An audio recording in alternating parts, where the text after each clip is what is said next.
बच्चे 2 साल में कोटा से निकल जाते हैं, कोटा सालों तक बच्चों से नहीं निकलता।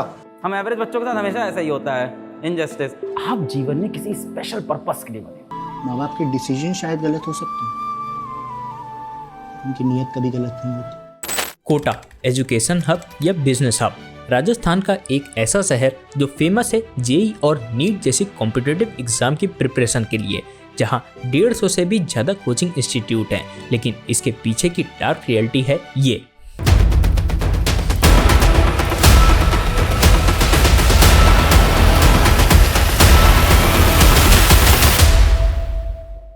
आइए दोस्तों, इस वीडियो में समझते हैं कि इसके पीछे की असली वजह क्या है और कैसे इन कोचिंग इंस्टीट्यूट के बिजनेस के शिकार ये बच्चे हो रहे हैं, जिनको एट द एंड अपनी जान गंवानी पड़ रही है। और हम यह भी बात करेंगे कि क्या है वो गलती जो माँ बाप कर रहे हैं।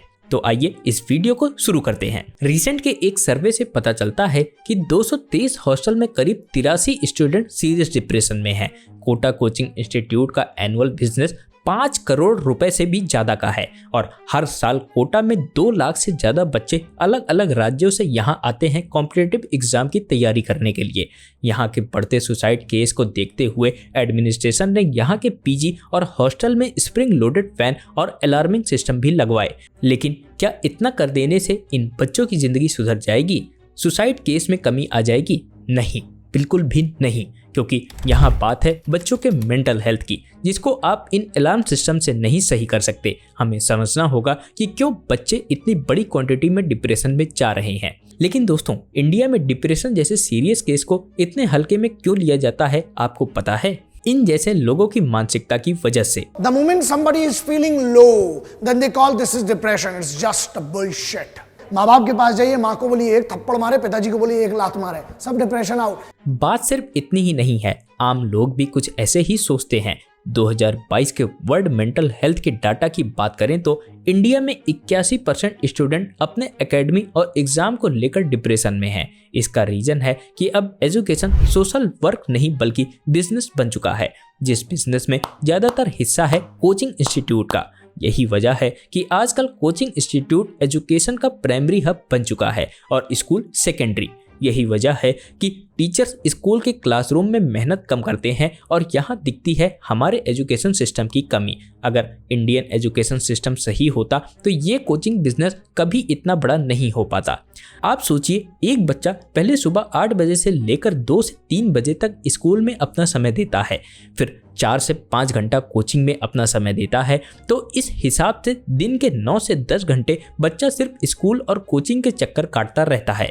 तो आप सोचिए, उसके बाद बच्चे के पास कितना ही समय बचेगा कि वो इस सब चीज़ों से दूर थोड़ी देर रिलैक्स कर पाए।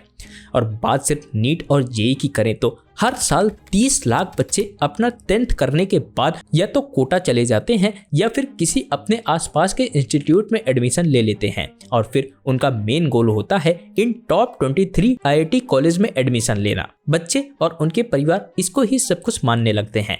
उनको लगता है कि अगर ये नहीं हुआ तो सब कुछ बेकार है, मैं क्या कर पाऊंगा। और परिवार वाले भी इनको स्टेटस सिंबल की तरह लेने लगते हैं और इसके जरिए समाज में अपनी नाक ऊंची करने की कोशिश करते हैं, जिससे एक्चुअल में किसी को फर्क ही नहीं पड़ता। इन सब वजहों से फिर शुरू होता है बच्चों के ऊपर प्रेशर अच्छा परफॉर्म करने का नहीं, बल्कि प्रेशर टॉप कॉलेज में एडमिशन लेने का। प्रॉब्लम की जड़ शुरू होती है यहीं से। आपको बता दें कि हर साल 12 लाख बच्चे जेईई एग्जाम में बैठते हैं और आईआईटी में टोटल सीट है मात्र 17,000। लेकिन पेरेंट्स ये नहीं देखते कि आईआईटी में सीट और कंपटीशन का रेशियो क्या है। कोचिंग इंस्टीट्यूट और पेरेंट्स द्वारा बच्चों को ऐसे वन साइड दुनिया दिखाई जाती है कि दुनिया का यही बेस्ट करियर है और ऐसा पोर्ट्रे किया जाता है कि अगर इसमें स्टूडेंट फेल हो जाता है तो वो लाइफ में कुछ नहीं कर पाएगा और इसको करियर से नहीं बल्कि रिस्पेक्ट से जोड़ दिया जाता है। और इसका नतीजा ये होता है कि बिना सही से सिलेबस समझे और कंपटीशन समझे बच्चे आ जाते हैं कोटा और फिर जब उनको पता चलता है इसकी असलियत के बारे में तो होती है शुरुआत निगेटिविटी, लो फील, डर की। अगर वो नहीं कर पाए तो उनके पेरेंट्स इतना पैसा लगा रहे हैं जो कि बर्बाद हो जाएगा। या फिर वो समाज में क्या मुंह दिखाएंगे, वो लाइफ में कुछ नहीं कर पाएंगे। फिर ऐसे सब थॉट से बच्चे धीरे धीरे डिप्रेशन में चले जाते हैं और बची कुची कसर पूरा कर देते हैं कोचिंग वाले। जिन बच्चों का टेस्ट में कम नंबर आता है तो उनकी बैच अलग कर दी जाती है, जिससे वो और इंसल्टेड फील करते हैं।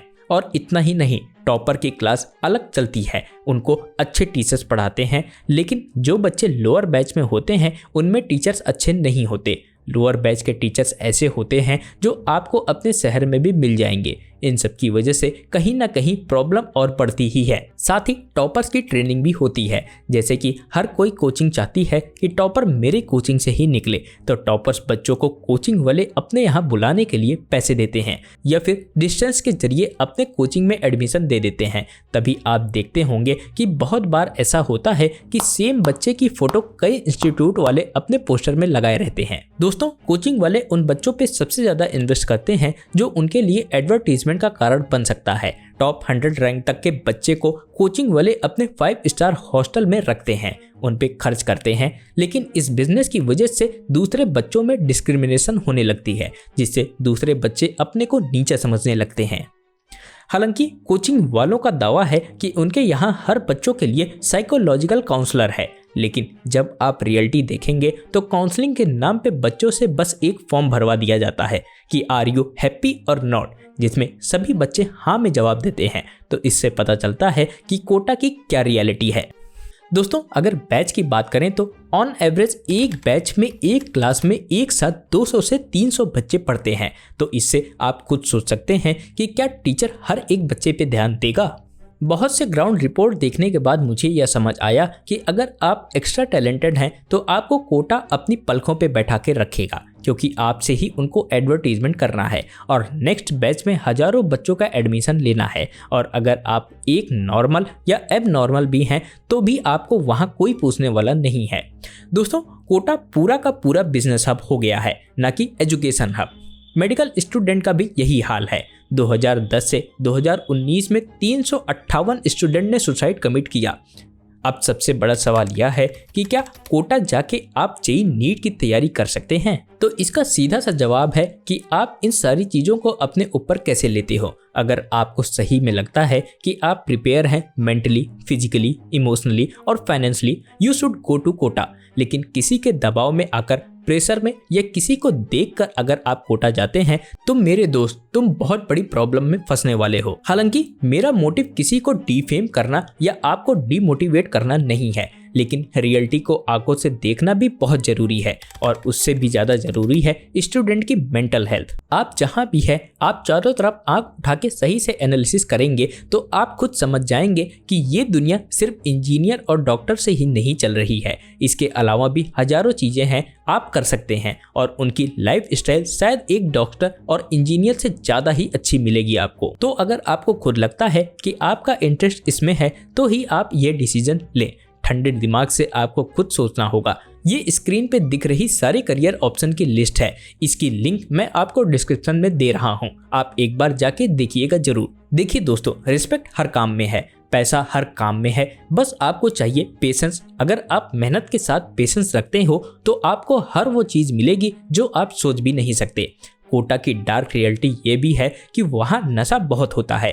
जिनके पेरेंट्स बच्चों को प्रेशर में कोटा भेज देते हैं सो कॉल्ड स्टेटस सिंबल की वजह से कि फलाने का बच्चा गया है तो मेरा बच्चा कैसे ना जाए। अब होता है ये कि बच्चे का मन खुद से नहीं होता है, लेकिन पेरेंट्स के प्रेशर से वो वहाँ चला तो जाता है, लेकिन इसका परिणाम होता है कि बच्चों को गलत आदत का लग जाना, पार्टी करना, नशा करना और वहाँ बहुत आराम से ये सब चीज़ें मिल भी जाती हैं। दोस्तों, अब मैं आपको बहुत छोटा सा एग्जाम्पल देता हूँ। आपके शहर का एक अच्छा समोसा चाट वाला बहुत आराम से कम 100 से 150 यूनिट की सेल कर लेता है और उस हिसाब से अगर देखें तो 40 रुपए पर सेल अगर एक टिकिया वाला पाता है तो दिन के हिसाब से 4000 से 6000 की सेल उसकी हो जाती है, जो एक महीने का हुआ कम से कम 1.5 लाख से 2 लाख। और अगर 50% गया कॉस्ट में तो 60,000 से 80,000 आराम से मंथली वो कमा लेता है। अब मैं ये नहीं बोल रहा हूँ कि जाके आप टिकिया की दुकान खोल लो, मैं बस एक एग्जाम्पल बता रहा हूँ कि पैसे हर काम में है। हमें बच्चों की मेंटल हेल्थ फर्स्ट प्रायोरिटी पे रखने की जरूरत है। तो दोस्तों, ये बहुत सीरियस टॉपिक है, आपसे इस वीडियो के जरिए यही रिक्वेस्ट है मेरी कि इस वीडियो को नॉर्मल वीडियो की तरह देख के मत जाइएगा।